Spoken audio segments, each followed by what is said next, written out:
Diabolisé depuis des années, le sodium est pourtant indispensable à la survie humaine. Sans lui, il serait impossible de transmettre correctement les signaux nerveux ou pour les muscles de se contracter. Et le cœur ne pourrait pas fonctionner normalement. Pourtant, c'est l'un des nutriments les plus critiqués aujourd'hui.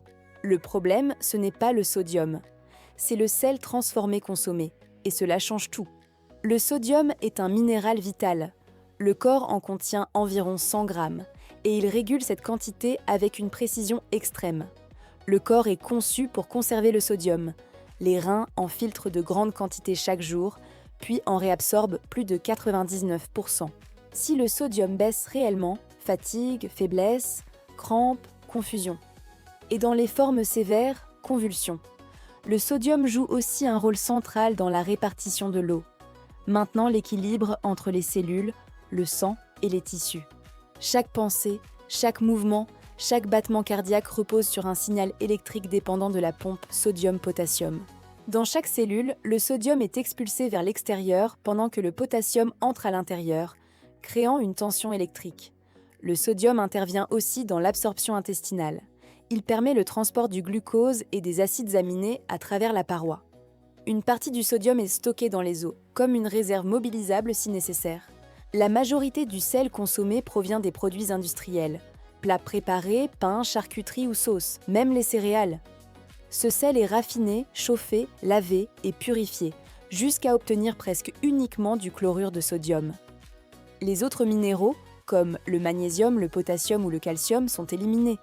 Des anti-agglomérants sont ensuite ajoutés. Dans l'alimentation traditionnelle, le sodium était accompagné d'autres minéraux qui participent à son équilibre.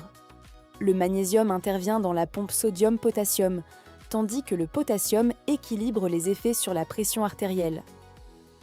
Une étude du NIH a montré que le sel marin non raffiné était associé à moins de dommages cardiovasculaires que le sel raffiné. Au Japon, la consommation de sel est élevée, mais les maladies cardiovasculaires restent faibles grâce à une alimentation riche en potassium. Ce n'est pas uniquement une question de quantité, mais de forme et d'équilibre global.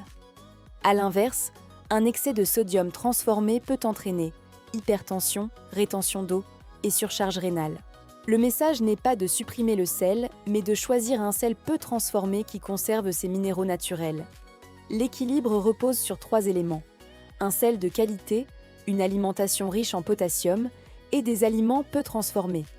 Le sel n'est pas un ennemi, c'est un élément fondamental. Ce qui pose problème, c'est la manière dont il est consommé. Dans la prochaine vidéo, on parlera du zinc.